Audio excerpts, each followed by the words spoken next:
for using this mask. For infectious diseases expert Dr. Ronjean Solante, it is not the right time to ease the mask mandate in closed spaces. Sana i-delay muna para lang makita natin in the next few weeks kung ano yung trend, no?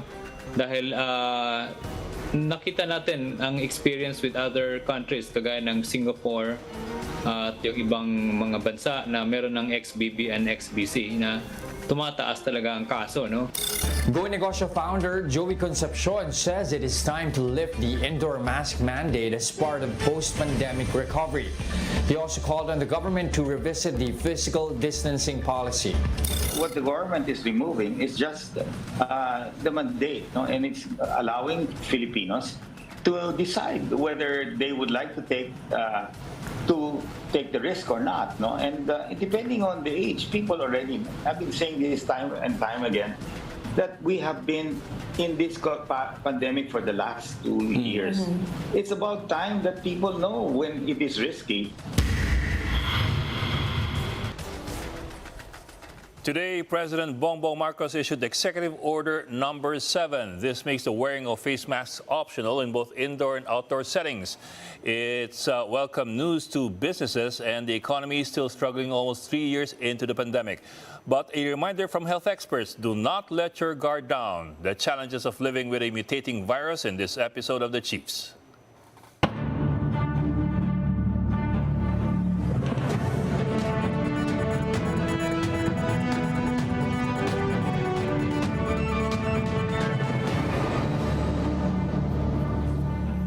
And welcome to this weekend edition of The Chiefs. I'm Lingao, and coming to us online from Manila is Ana Marie Pamintuan of the Philippine Star.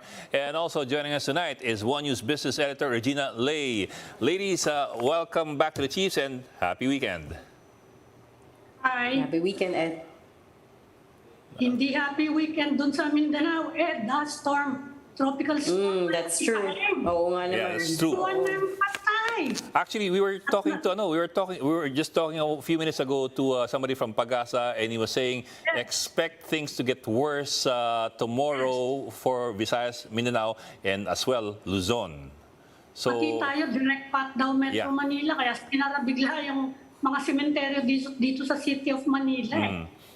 And wrong timing talaga, no? Kung kailan pa long weekend. So far, what we know is at the moment, signal number 2 na sa Metro Manila, right? Yes. Yeah. They expect landfall tonight sa Bicol region, Sorsogon, Albay, that area, and possibly another landfall by tomorrow doon sa Quezon area. And so far, the track looks like it's going to, the storm is going to go through a big chunk of Central Luzon. Of course, among other places. Mag-direct hit tayo, baka daw direct hit ang Metro Manila. Yeah. Well, yeah, that's also. Well, you're talking about a storm that's basically 480 kilometers in diameter. So, kaya sagap yung Mindanao at yung Visayas. Kaya nga, at saka unusually heavy nga daw yung rainfall doon, sabi ng mga taga Maguindanao. Yeah. Gulat na gulat sila doon sa lakas ng ulan. That's the other thing we were talking about kanina.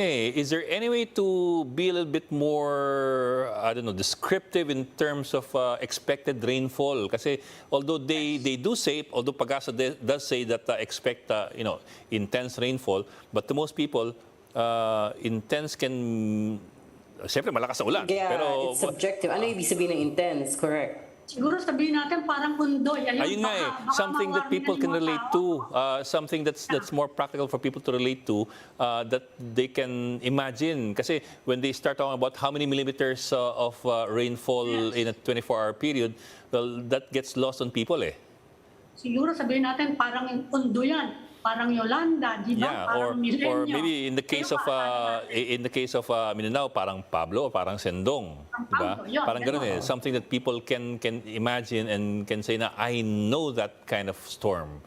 Tatakbo na ako, no? And this particular storm is not necessarily strong in the sense of wind speed. It's more of in the volume of water. I was just going to point that out. Yeah, it's the amount of rainfall that we're expecting, no? Yeah, and the amount of clouds that it's drawn into the storm itself. Yeah, sira ang das natin. Yan ang problema. Not to mention that it's not moving particularly fast, so they expect more or less the storm to stay within the Philippine Air responsibility until Wednesday next week. Ano nga eh. So, the longer it stays over us, the more water it dumps on us and the more destructive that can get. Yan na nga. At libo-libo na stranded. At pati yung mga truck sa Sorsogon, hindi na sila makatawid doon papuntang Samar. Yeah. Actually, dito pa lang sa ang daming nagbabalak umuwi ng from Metro Manila. Stranded sila. Thousands are stranded. Flights You've seen the pictures of PITX, right? The terminal sa Parañaque, and also yung mga ports. The Coast Guard called off all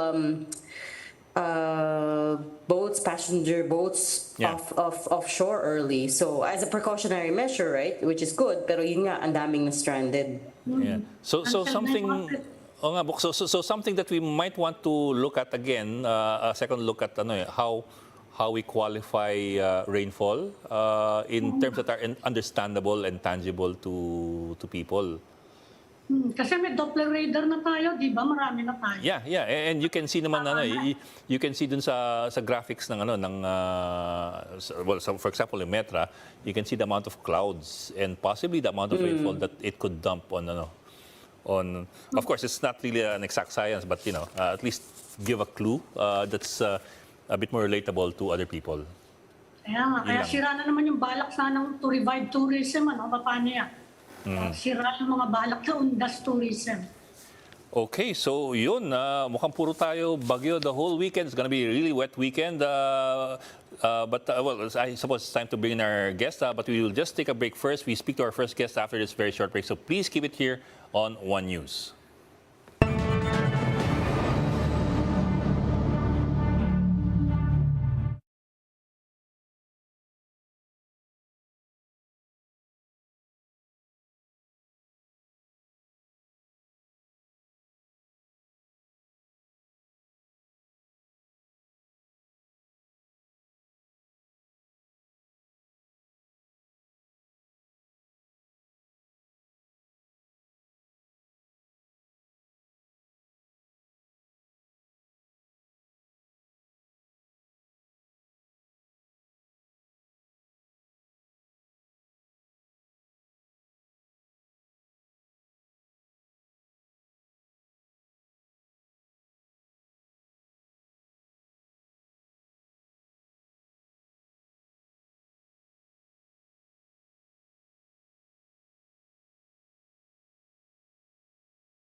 Welcome back to the Chiefs. The mask rule is further eased despite the entry of new variants in the country. What's the impact to businesses and the economy? Let's ask Negosyo founder Joey Concepcion, who joins us via Zoom. Sir, magandang gabi and welcome back to the Chiefs. Good evening. Evening. Good evening, sir. With us is Regina Lay, our business editor. Good evening, sir. Good evening. Sir, well, of course, I'm sure you've already heard yung napirmahan ng Pangulo na the unmasking, the unmasking indoors, and I suppose it's fair to assume that it's fair for everybody to assume that it's to bring things back to a more normal state so that businesses can go more or less back to normal and spur the economy and put it back on track. However, there are some concerns that have been voiced by some health officials, especially with the new variants coming in, XBB and XBC. I was wondering, sir, is there any way that we can qualify or quantify the advantage that unmasking indoors will give us in terms of the economy and businesses versus the risk that that until now is raising some concerns with health officials or with the health sector? Well, if you were to look at it, no, I mean, our cases were going up, and all of a sudden it goes down. No, I think we have to realize that COVID-19 is here to stay, similar to flu, pneumonia, and all of that. No, and the way I see it is that we really have to move on. And, I created the Advisory Council of Experts, and we do debate with the doctors there. And my own view, and I agree with President Marcos, is that we really have to move on. And I've been to America, Europe, and, and I've seen, okay, I mean, there are risks, no? And that, but I think every Filipino out there knows what the risks are. 2 years into this pandemic, we know what protocols to take. Now, the way you see it, if you are immunocompromised, then the mandatory wear of what was removed is the mandatory. It's now voluntary. That's just the difference, whether it's indoor or outdoor. So you have your choice. And if you are a senior and you're immunocompromised, then please wear the mask, no? And if you're not, then it's up to you. And so it's about time that Filipinos really learn how to live with COVID. And it's like when you cross the street, you look left or right. But if you don't want to look left or right, and you just go straight, then you're going to get run over by a car. So I think we all know the risk with COVID, and it all depends on your risk tolerance. No? So I believe that the removal of the removal of the mandatory wearing of face masks outdoor or indoor is the right way to do. No? And you go. I just came from a restaurant, and nobody was wearing masks in this restaurant. No? So we want to create, wear masks, but people are not complying now. Social distancing, I mean, how can you really measure the distance between one another? No? So, I mean, I just feel that I think we're maybe too paranoid. Yes, but but I think we really have to move on. The economy, especially in the tourism sector, has been greatly hit. So I think we really have to, and now we're competing with a lot of Asian countries because the US dollar is quite strong, and Americans will start to travel all over the world because it's cheaper for them to go to Asia, to Europe, to the UK. So we're now competing for that market share. So what I'm trying to get at is that every Filipino out there should know by now what risk they can take. Mr. Concepcion, considering the spread of the XBB and XCD subvariants, the DOH originally proposed a pilot of this easing of indoor masking rules. And especially since now that they're expecting the bivalent vaccines to arrive by December, they're hoping that a pilot test will still push through. What do you think of that? The bivalent vaccines, I wrote Joey Concepcion, and I was telling him that the private sector would like to participate, but in a different way, that we will submit our list of employees who are qualified to take the vaccines, because they are only planning to bring about 10 million, as what I was told, of bivalent vaccines. I just came from America just Monday, and I took my bivalent vaccine. So I don't think the government is going to buy a lot of these bivalent vaccines. I think they're going to buy it for those who are at the highest risk, and not everybody will be able to take these bivalent vaccines. And I think, the way I see it, I think we just have to really move on. And before I arrived in the Philippines, my entire household, my drivers, my yayas, my children, were all with COVID. And what we did is we asked them to please isolate. And when I got home, in 5-6 days, they were all okay. There were no severe infection and all of that. They were fine. So I think we really have to learn how to live with COVID-19. I think it's here to stay, whether it's XBB and whatever. These variants will not stop. But I think what we have to realize is that by now, we already know what to do. And if we do get sick, that there are solutions to this. So we just have to move on. And that's what I'm saying is that our economy must run. I know that some people are maybe shocked that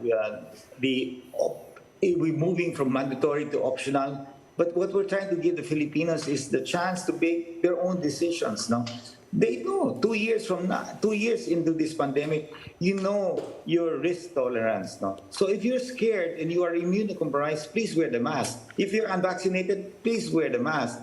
But if you are vaccinated, you are not immunocompromised, you're young, then you can take that. I just came from a restaurant right now and no one was wearing a mask. No? So we're trying to say, okay, let's wear the mask when we go out there, there's nobody wearing the mask. And If I could just... Yeah, go ahead, Amy. No, I just want to ask about the experience of, you had a bivalent shot in the US. Did you Yes. feel any ill effects?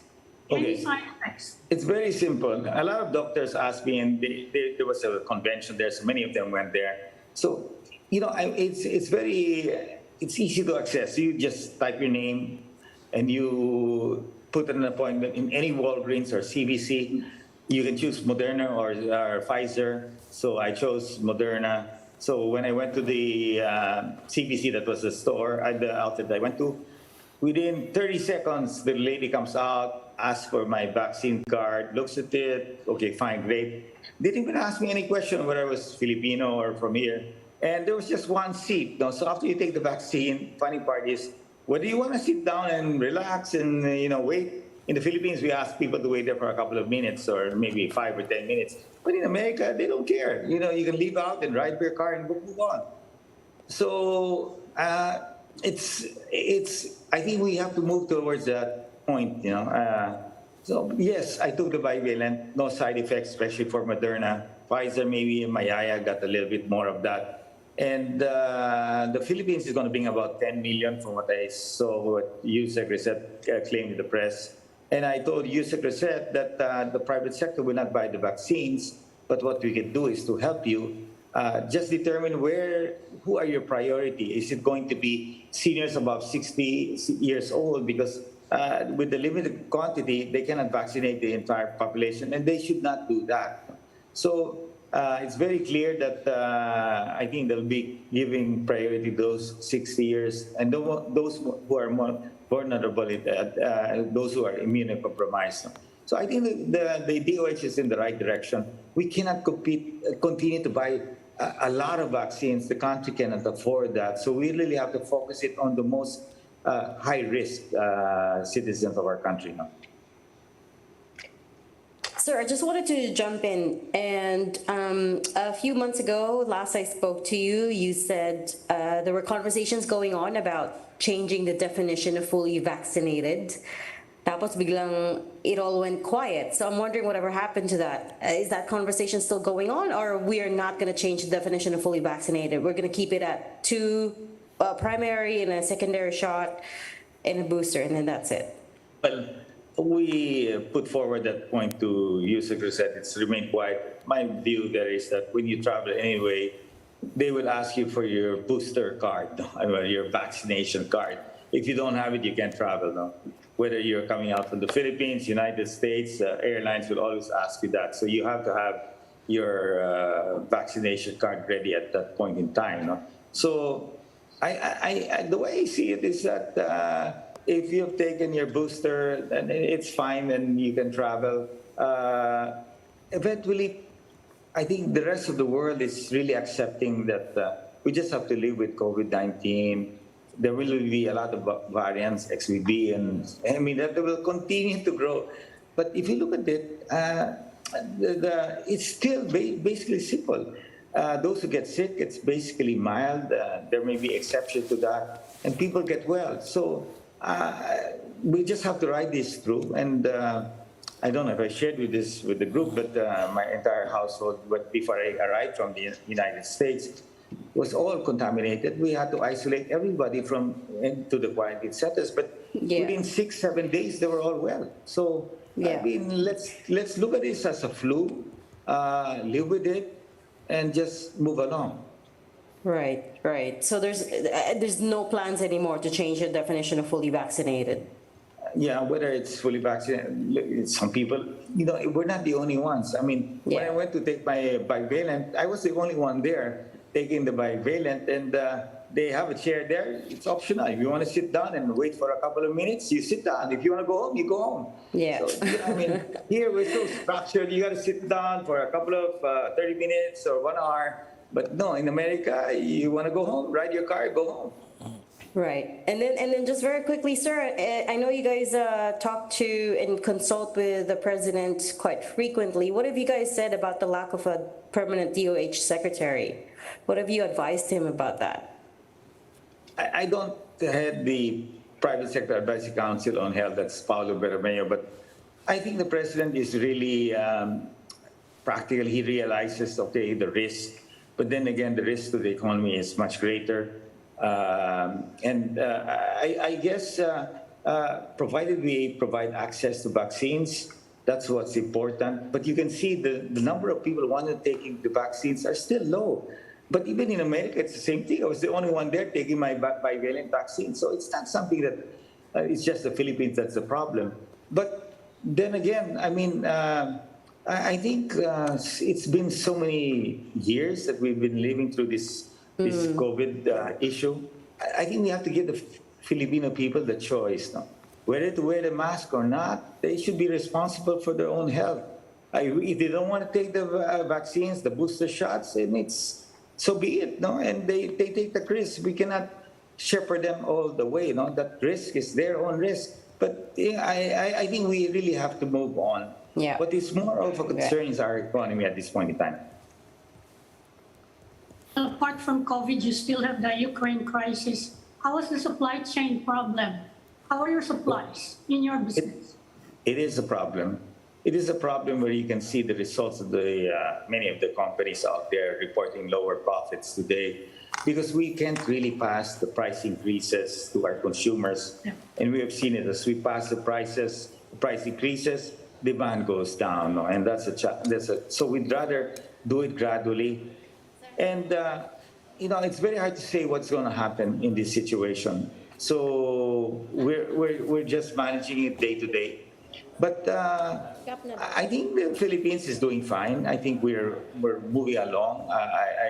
Everybody's trying to do what it can. And we're now hitting the fourth quarter, which is the most important quarter for all negosyantes. No? If you don't make money in this quarter, you're going to have a hard time in 2023. So we would like to see that the economy is open, where, okay, there are some people who are saying, why are we now making mask optional, whether outdoor, indoor. But I'm glad that the president is doing that because, by now, we should know what our own risk level is. And if your risk tolerance is low, then please take and use the mask. Nobody's stopping you from wearing the mask and doing social distancing. No? So I think we really have to open the economy and create more economic activity because this is what will help us ride through this whole crisis. Mm-hmm. Sir, I'd like to go back to what you earlier mentioned that government appears to be ordering or is preparing to order 10 million bivalent vaccines. Why that number? Is there any particular reason for that number? I would think that you have a lot of people, at least including us, who've been eagerly awaiting the bivalent vaccines. Are we talking about an initial order lang, or this is the actual order already, and that's all we expect? Well, that's what I heard. They may increase it. We still have a lot of vaccines on hand, no? And hopefully that gets consumed, or else if that doesn't get consumed, that's a huge number. They will expire, no? And yes, sir. It's called back to us paid for it. No? Yes, sir. But my view here is that they're going to focus the bivalent vaccine in the most vulnerable part of our population, no? The seniors and all of those are immunocompromised. No? So I think that's what they're trying to do. I think to sustain the level of vaccination at that high level is very difficult. No? And Yes, sir. you can see, we bought a lot of vaccines and a lot of them got wasted. Yes, sir. But that's also the reason why they haven't given out the second booster shots to a lot of people, including us, who've been waiting for it, because of the long-awaited bivalent vaccines. And now it appears that dahil may sobra pa, ito konti lang muna orderin. Well, no, I think, I mean, the way I see it, we have these vaccines, and I took the non-bivalent vaccines, and they do also prevent, I mean, it's not 100%, but of course the bivalent would be better, and Nothing, yes, sir. Yes, sir. That's what I was told, that they were looking at this number, but I think what's really important is that I think we have to accept the fact that the Philippines cannot continue to spend heavily on all of these vaccines. I believe even those who are getting infected, my entire household was wiped out before I arrived from the States. Wiped out, all of them, my yayas, my drivers, some of my children. So gladly in 6 days, 7 days, they were all fine. Nobody had any complications. So whatever people say, whatever medical doctors say, COVID is there, it infects you, and if you're healthy, you'll be fine. Of course, those who have or immunocompromised can be at higher risk, but it's still very mild. And now they have natural immunity. So if you see, we were peaking and then we dropped. Why is that so? Because many people got infected, and of course that gives you natural immunity, which is much stronger than the vaccines, to my mind. Okay, maraming salamat po. Go Negosyo founder Joey Concepcion, sir, thank you for joining us again, and we hope to see you again soon. Thank Thank you. Ingat po. Thank you. And we are starting up another conversation right after this break, so please stay with us.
Ang bagong officer in charge ng Bureau of Corrections na si Gregorio Catapang na makikipagtulungan sila sa kaso ng pagpatay sa mamamahayag na si Percy Lapid. Ang guidance dyan is preserve all the evidence. Kung meron dito, provide all the evidence kung nandyan siya.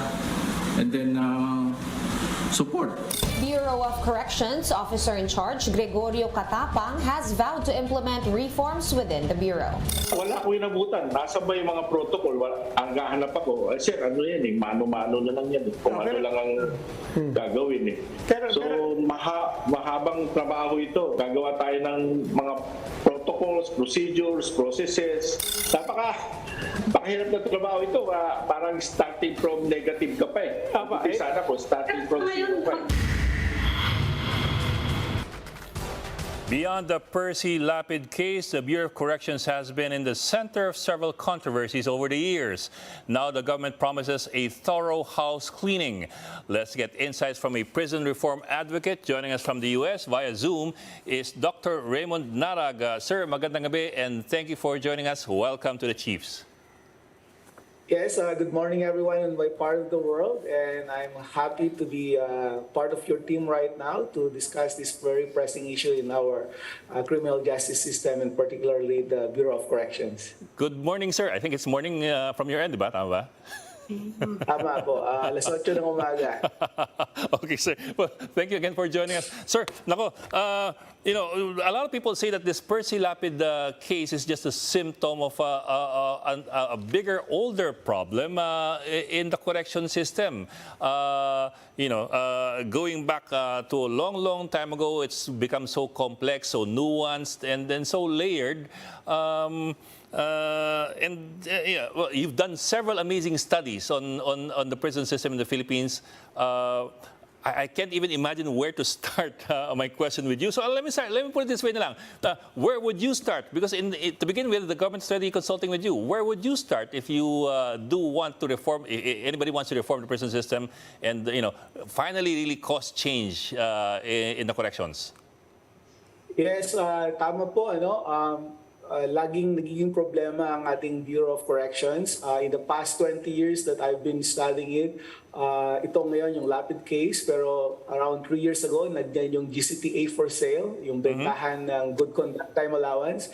But even before that, yung Bilibid 19, where there were drug distribution inside, and there were issues of drug dealing and many other contraband being distributed inside the facility. And for me, the reason why these things happen is because the Bureau of Corrections, especially the New Bilibid Prison, is one of the remaining mega prison complex in the world. Yan po ay napakalaki kasi ng kanyang population, 28,000 inmates. Ang next na pinakamalaki will be 6,000 sa Latin America. And dito sa United States, they have done away with mega prison. And pag sinabi nilang mega prison, yan yung mga prisons na more than 1,000 inmate population. So kahit napakagaling ng Bucor Director General, darating ang panahon at mayroong lulutang na ganitong problema. And sa aking pag-aaral, three ang major na reasons kung bakit nagkakaroon tayo ng ganitong problema. And if you may allow me to explain this a little Go ahead, bit, sir. para lang may lagay natin siya sa konteksto. First is yung structural, second is yung organizational, and then third is yung cultural conditions ng New Bilibid Prison. When we say structural, yan yung unang-una overcrowded. Ang population ng New Bilibid Prison is again, kung dun sa maximum is 16,000, that was designed only for 4,000 inmates. So talagang siksikan sila dyan sa loob. Pangalawa, kakulungan ng empleyado, right? Ideally, dapat sa Bucor manual, there will be one prison officer for every 7 PDLs or persons deprived of liberty. Pero in reality, tumatakbo yan ngayon ng 1:80. Sometimes in some other shifts, 1:120, and in certain shifts, 1:500. So overcrowded na, kulang pa ng mga personnel. And pangatlo is lack of resources. Kapag nagkasakit ang mga inmates, though mayroon tayong 3 pesos na budget para sa gamot, kulang yun. Ang budget natin sa pagkain is only 70 pesos per day per inmate. So kulang na kulang po lahat yun. So wala tayong programa, wala tayong budget para sa programa, wala tayong budget for maintenance ng mga buildings natin, kung kaya limited yung resources. So ito yung tinatawag natin na structural problems. Ngayon, yung structural problems na yan yung nagke-create ng tinatawag na organizational coping. And ito yung medyo hindi na nakikita ng mga tao sa labas. Kasi ito na yung pumapasok yung dynamics ng prison facility. So for example, pag kulang ng empleyado, isang empleyado, 100 inmates isang selda. Paano mo yan patatakbuhin? Diyan papasok ngayon yung mga mayores system. Opo. So sa bawat selda, mayroong mayor, vice mayor, bastonero, kulturero, para magiging shared governance mechanism sa loob. Dahil sa kukulangan ng espasyo, gagawa yung mga inmates ng pagkakataon para magkaroon ng extra space sa loob. Kaya dyan papasok yung kubol, yung tarima, sometimes mga kubo, para lang magkaroon ng extension na tulugan sa loob ng kulungan. Now, dahil sa kakulungan ng resources, dito pumapasok yung pagkain, yung pera ng mga dalaw sa loob. Kasi kung hindi natin papayagan ng mga ito, magko-collapse ang kulungan. So in the short term, nakakatulong ang mayores, nakakatulong ang VIP system, nakakatulong ang kubol, and even the pangkat system, yung kapatiran sa loob, yung may tinatawag na ngayon na gang system sa loob. In the short run, nakakatulong yan sa pamamahala sa loob ng kulungan. Pero in the long run, nagke-create na siya ng problema. Kasi kapag ikaw ay nanunungkulan na sa loob ng seldat brigada, nagkakaroon ka rin ng power na katulad ng mga empleyado. So doon tayo, inabayin tayo kasi nagiging kultura yan eh. Every inmate na pumapasok ako, nakulong ako sa loob ng isang kulungan ng 7 taon, dumaan ako sa proseso na yan eh. Dapat malaman mong salitang kulungan, dapat magbigay galang ka sa mga nanunungkulan, kinakailangan sumunod ka sa mga patakaran. Dahil kung hindi, ikaw ang malalagay sa alanganin. So it becomes part of the culture of the inmates, and it sometimes affects the culture of the guards. And the guards sometimes perpetuate the system kasi yun lang ang alam nilang pamamaraan ng pamamalakad ng kulungan. Okay. So yun po ang nagiging paulit-ulit na problema natin. Okay, Mr. Narag, so kung malaking problema yung mega prison, ano kayang, bigyan nyo kami ng example ng sistema that will work. Yung kakaiba na dyan, iba na. Give us an illustration of what can be done. Yes, Amy, and we've been proposing na magkaroon tayo ng small, manageable regional prisons. Dahil nga dun sa ating literatura ngayon dito sa ibang bansa, sa US, sa Europe, na dapat ang isang kulungan ay hindi lalagpas ng 500 to 800 population, we are envisioning na dapat mayroon tayong mga regional prisons. Isa sa Region 1, isa sa Region 2, isa sa Region 3, baring 2 o 3 sa Region 4 dahil Balakian, then Region 5, Region 6, Region 7, and Region 8, and so on and so forth. Marami pong mga bentahe po ang pagkaroon ng small, manageable regional prisons. Una, malapit sa dalaw. Kapag yung mga dalaw, madali nilang puntahan yung mga mahal nila sa buhay, makakatulong yan sa rehabilitation and reintegration pag sila ay lumaya. Pangalawa, yung mga pangkat system sa Bilibid, yan ay region-based. Kapag ikaw ay galing Ilocos, ang pangkat mo ay genuine Ilocano gang. Kapag ikaw ay Bisaya, nandiyan yung Batang Samar Leyte. Tapos kapag ikaw ay nasa Metro Manila, may 4 na gang po dyan. Yan yung Batang City Jail, Sige-Sige Commando, Sige-Sige Sputnik, at Bahala na gang. And marami pang mga gang sa iba't ibang lupalop ng Pilipinas na nabubuo. 13 po ang gangs natin sa Bilibid. At lahat po yan ay regionalistic. And pag sinabi mong regionalistic, hindi sila magkakaroon ng pare-parehas na kultura kung kaya mayroon sila kanya-kanilang mga teritoryo na kinakarve doon sa loob ng Bilibid. Kung mayroon tayong regional prisons, maiwasan natin yung pagkakaroon ng mga territorial gang base dito sa Bilibid na ito. And pangatlo, makakatulong ito sa pamamalakad ng kulungan. Kapag mas maliit kasi ang kulungan natin, mas may sasagawa natin yung tinatawag na principles of effective correctional management. Yung principles na ito is dapat mayroon kang proper classification ng inmates based on their risk and need factors, and then bibigyan mo sila ng tamang programa. So kung sila ay may drug addiction problem, bigyan mo sila ng drug treatment. Kung mayroon silang lack of education, dahil yun naman ang kadalasan dahilan kung bakit nakagawa ng krimen ng mga tao, then bigyan mo sila ng alternative learning systems para makapag-aral sila. Kung wala silang trabaho, dahil yun din ay isang napakalaking dahilan ng paggawa ng krimen, then bibigyan mo sila ng livelihood assistance. So yun yung tinatawag nating principles of effective correctional management, na you identify the causes of offending, and dun mo ngayon bibigyan ng training ang mga jail officers natin para matsugunan nila yung dahilan kung bakit nakulong ang isang PDL. Sa ngayon kasi, ang ating mga training ay more on security. Basta bantayan lang sila, pakainin, bilangin, at huwag patakasin. Yun lang ang training na ginagawa ngayon. So on my part, I've been helping the Bureau of Jail Management and Penology, the Bucor, and the Parole and Probation Agency for the past 15 years. And I've been introducing the principles of effective correctional management. At yun ang palagay ko magiging long-term solution dito sa ongoing problem ng ating correctional system. Sir, if I could just jump in, no, that sounds like a great solution, pero it brings us back to the problem of no money, right? Matagal na tong problema ng BJMP for the past few years. They've just been fighting for a bigger budget, but they're not getting it. So I get the theory behind building regional prisons, and it sounds like a great idea in theory, pero again, how do you get past that if you're not given a bigger budget? Actually, napakalaki na ng budget ng ating BJMP at saka ng Bucor. In fact, ang budget natin para sa isang inmate is 200,000 pesos almost every year.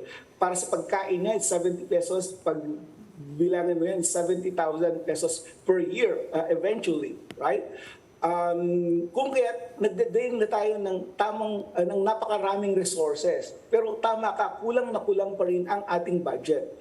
Kung kaya, though you are going to manage your prisons and jails effectively, kinakailangan din natin i-rethink yung ating proseso kung bakit ang dami-dami nating pinapakulong na tao, right?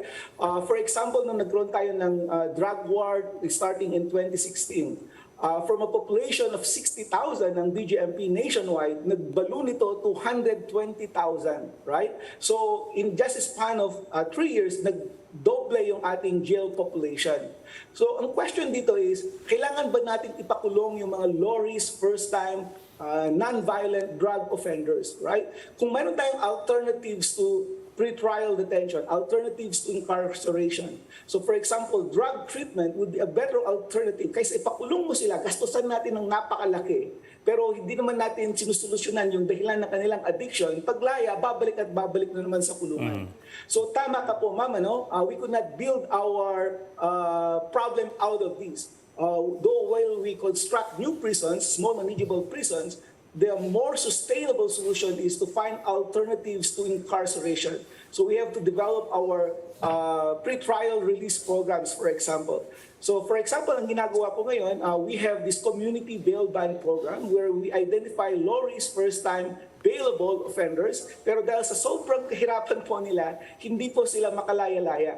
And what we found is that if we bail them out and then we monitor them weekly or monthly face-to-face and then support them sa kanilang mga livelihood and other needs and then make sure that they attend in court, mas efektibo po yun na proseso dahil nagpapakita sila sa korte, dumadaan sila sa tamang proseso, pero nasa laya sila habang sila ay nagtatrial.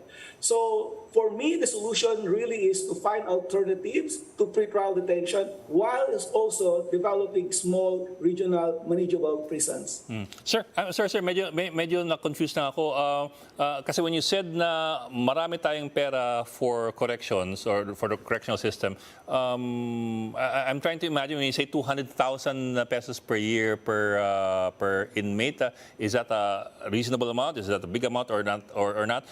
And yun nga, it was back down to that. Do we have enough money? Are we spending enough money for the correctional system, or do we have more than enough money? It's just that we're not using it well. Well, sa ngayon, we don't have enough money because of the number of PDLs inside our facilities. Okay. Right? Kasi padagdag ng padagdag eh. We have one of the longest pre-trial detention in the world. Ito rin isang problema natin. Ang courts natin, napakabagal kumilos. In my study, it takes at least 528 days on average sa isang inmate sa Metro Manila para sila ay makatapos sa kanilang kaso mula at date of arrest until they are promulgated sa kanilang mga kaso. I've documented cases wherein an inmate had stayed in detention center for 18 years undergoing trial. Buhay na tao ito. Hanggang ngayon, nandun pa rin siya sa loob ng kulungan. 18 years. And why is that? Because ang daming postponement sa hearing, hindi nagpapakita mga witnesses, etc. So we also need to have judicial reforms kasi yung delay sa case management natin, it affects jail crowding and eventually prison crowding. Narag, obviously, pinag-istuit pa niya ng gusto yung issue, no? You can tell us about your experience nung nakulong kayo for nearly 7 years. Paano from the start, bakit kayo nakulong? And finally, paano kayo nakalaya? Ano yung experience? Well, ito po ay medyo may katagalan na. It happened way back when I was very young. I was a fresh graduate from the University of the Philippines. Ako po ay nagmamarcha na. Sana kong cum laude. Pero bago ako magmarcha, ako po ay nakasuhan ng murder, 2 counts of frustrated murder and 3 counts of attempted murder. Ito po ay dahil sa kaso ng rumble ng mga fraternities sa UP.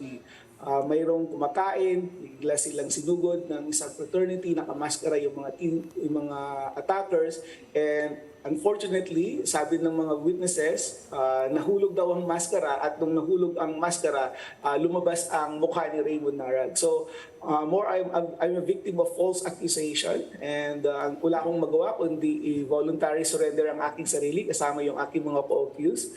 And unfortunately, na-deny ang bail ko while undergoing trial. But after staying in Quezon City Jail, the most crowded city jail during that time, for 6 years, 9 months, and 4 days to be exact, ako po ay na-acquitted. Wala po akong kasalanan dahil wala naman po talaga ako dun sa pinangyarihan ng krimen. And that's the reason why I've dedicated my life in criminal justice reform. Nagsulat ako ng libro tungkol sa buhay ko sa Quezon City Jail, at yun ay naging basis noon ni Chief Justice Hilario H. Davides sa kanyang Action Program for Judicial Reforms. At dahil po dito, nakakuha ako ng scholarship dito sa Amerika bilang Fulbright Scholar, at nag-aral po ako ng Masters and PhD on Criminology and Criminal Justice. And simula po noon, wala na akong ginawa kundi pag-aralan ang pretrial detention, ang buhay kulungan, ang flow ng criminal justice system, and continuous po ang aking advokasya. Ngayon po ay consultant po ako ng United Nations Office of Drugs and Crime, and gayon din po ng DOJ. Tumutulong po kay Secretary Rimulya para matulungan po siya sa kanyang regionalization of prison program and dito sa prison decongestion. So I've been helping develop alternatives for pre-trial detention. Sir, balita nga namin, actually, kayo eh. Yeah. Okay? Tama ba yun? Is that true? Baka pumayag na kayo. Ano po yan? Ano po yan? Balita namin, nire-recruit kayo ni Secretary Remulla to be part of the DOJ. Opo. I've been recruited, and unfortunately, nandito po ako sa university ngayon, nakakontrata po kasi ako. And sinasabi ko po na makakatulong po naman ako bilang consultant, and madalas naman po ang uwi ko sa Pilipinas para magbigay po ng advice. And in fact, kahit na ako'y nandito sa Amerika, madalas po ang Zoom meeting namin ni Yusek Deo, Marco, dahil siya yung USEC for Corrections. And last week, nasa Sablayan po kami para pag-aralan yung site ng new regional prison po doon na world-class dapat. And at the same time, nakuha po namin yung datos sa Sablayan, and we identified around 92 PDLs doon na overstay na. Meron ako na-identify na isang inmate na 8 years lang ang kanyang sentensya pero 32 years na siya sa loob. So hindi ko lang kung tama yung data na nakuha ko or napabayaan na yung tao sa loob. So kausap ko ngayon si Yusek Deo para mabigyan ng pansin yung mga inmates na overstaying na na-identify namin sa Sablayan. Yeah. So opo, nire-recruit po ako, and tumutulong naman po ako sa ating gobyerno. Well, sir, you've talked about the need to break up the super mega big time prison. I'm using a term that you used in one of your studies, super big time VIPs. Our super big time mega prison into regional prisons para mas manageable. But at the same time, si Secretary Remulla is thinking of putting the medium and maximum security prison in Sablayan, and then I think the minimum in Laur, in Nueva Ecija. Is that still in line with what you have in mind? Kasi even if you break it up into maximum and medium versus minimum, malaki-laki pa rin ang population yan. Yes, sir. Meron po kasing bagong patas na pumasa na dapat mag-create po tayo ng high-risk security prisons, isa sa Luzon, isa sa Visayas, at isa sa Mindanao. And ito ay lumabas na batas kumakailan lamang. Yes, sir. And kaakibat ito ng regional prison vision na rin, regionalization of prisons na rin ni Secretary Remulla. So, based sa usapan po namin, originally ang plano kasi napakalaking prison ng gagawin. Pero ang sabi ko sa kanila, at kung mamarapatin niyo na pakinggan yung aking opinion, sabi ko, mahirap pag mag-create tayo ng 8,000 mega prison sa Sablayan. Kasi ang Sablayan ay, nung pumuntahan kami doon na nag-aeroplano po kami, and pagdating namin sa San Jose, kinakailangan namin sumakay sa isang sakyan ng isa't kalahating oras para makarating namin yung lublub na lugar po na yon. So isipin mo na lang kung ikaw ay ordinaryong dalaw mula sa Tugigaraw, Cagayan, pupunta ka ng Manila, then pupunta ka sa Batangas, and then mag-roro ka 2 oras, and then mag-travel ulit ng 2 oras papunta doon. So it's very inaccessible.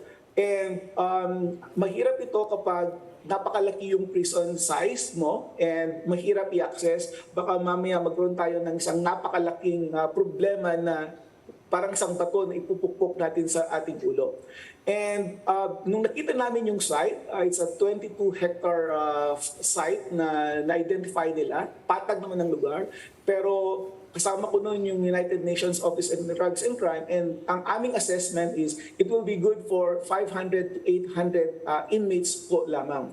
And ipapresent po namin ito sa ating kagalang-galang na secretary, and ang sabi nga niya is if we could develop a model prison na nandyan po yung principles of effective prison management, and i-replicate po natin ito sa iba't ibang mga regions sa buong Pilipinas. And if we could do that, yung existing na bilibid prison natin, palagay ko mas mababasag natin ng maayos at maigi kapag yun po yung ating proseso. Mr. Narag, specifically on the case of the broadcaster Percy Lapid, what was your assessment of how authorities handled it? Tsaka ano yung advice mo sa DOJ about it? Okay, medyo hindi ko na ganong nasubaybayan yung Lapid case nung ako po ay nandyan at nakabalik po ako dito, and katulad ninyo, ang aking source of information na lamang din ay mga news reports, and kapag news reports, of course, secondary data po yan ngayon. And it's a very sensitive topic, of course. Alam natin na yun na rin ang naging dahilan kung bakit nagkaroon ng change of leadership sa Bucor. And naapektuhan na rin ngayon yung mga staff ng buong facilities ng Bucor. Kasi mga BGMP people na naka-secondment ang currently they are taking the top positions in the Bucor hierarchy. And then of course, ngayon nagkaroon ng mga turnover. Ang concern ko lang dito is, of course, mayroon dyan case katulad ng Lapid case, and though this could be happening only in one segment in the Bilibid prison, it has now a very wide-ranging effect in the entire Bucor system. Katulad din nung nangyari sa GCPA noon, isang grupo ng tao lang ang involved, but then it affected the whole system. At yun ang problema sa Bucor, no? Binibilang ko since 2012 hanggang 2022, in the past 10 years, there have been 13 Bucor Director Generals na naglilingkod po dyan. Nagtatagal ng 1 buwan, 2 buwan, pinakamatagal na siguro ang 2-3 taon. And pag ganito, ulit-ulit, pabago-bago ang pulisiya na ipapatupad nila. Kumbaga, bagong hari, bagong ugali. And of course, the inmates and the prison officers will again realign themselves. Sino ba ang aking lalapitan? Paano pa ako makakapit sa pwesto? And yung mga reforms na ginawa ng isang DG, maaring hindi pagpatuloy ng reforms ng isang DG. Kaya palaging power struggle ang nangyayari sa Bucor. Palaging we build from scratch palagi. What I've been saying is that itong Lapid case, hopefully it will translate into a more transformative and long-term solution dito sa ating Bucor system. And kung ako mamaramatin, ako may ginawang proposal ngayon at isasabit namin sa Director General, dapat i-introduce na nila yung principles of effective correctional management, yung new penology, and they do away with the old penology. Pero dito kailangan natin ng matinding training para sa ating mga prison officers. Sa ngayon kasi, yung training sa prison ay napaka-pahapyaw lamang. Yung ating Prison Training School, PTS, dapat i-transform natin ito into a full-time academy, or yung academy ng BGMP, which is the National Jail Management and Penology Training Institute, at saka yung Bucor, dapat pag-isahin yan and palakasin para mas maganda yung curriculum na tinuturo nila. So kung maraming alam ang mga prison officers na magpapamahala sa loob ng kulungan, they do away with, for example, the Mayores system, they do away with the gang system, they do away with the VIP system. Well, of course, i-address mo muna yung structural conditions, mas maganda ang kulungan, small manageable prisons. Then itong mga incidents na ito tulad ng lapid case or tulad ng GCTA for sale or tulad ng drug dealing inside, tuluyan ng mawawala. Kung hindi natin ito gagawin, masusurvive natin, malalampasan natin itong lapid case, but after a year or after 6 months again, mayroong panibago na namang sasabog na balita sa Bilibid and it will shock our conscience once more. Okay, Dr. Raymund Narag. Sir, one last pahabol na lang. But I suppose with everything you've talked about, that all boils down to the need to erase what has become the culture in the Bilibid, where I was reading your paper dun sa NCPAG. Nalulusaw yung roles ng gwardiya tsaka ng inmate because of the reliance on the political and financial power of some inmates. And that's basically based on yung mga pangangailangan dun sa loob because of the overcrowding. So I suppose that's where it starts, dun sa overcrowding. Yes, sir. The immediate, of course, is we need to address the overcrowded facilities at the moment. And so if we could develop new prison facilities just to stem the tide, that will be a step in the right direction. But it has to be more sustainable. Yeah. First is reduce the prison size. Kailangan i-reduce natin yung pumapasok sa loob ng kulungan. We have to develop alternatives to pretrial detention. Kinakailangan bilisin natin yung proseso ng paglilitis at saka yung pagpapalaya. And at the same time, introduce yung principles ng effective correctional management. Yun po yung aking solusyon para po dyan. Okay. Sir, maraming salamat for joining us tonight. Dr. Raymund Narag from the Southern Illinois University. Sir, thank you very much at ingat po parati. And we hope to have you again in the Chiefs. Thank you. Thank you very much as well. Thank you. Ingat, sir. And that's it for the Chiefs. We hope to discuss here. We'll keep the conversation going. I'm Ed Lingao. I'm Ami Pamintuan of the Philippine Star. And I'm Regina Lay, sitting in for Luchi Cruz-Valdes of News 5.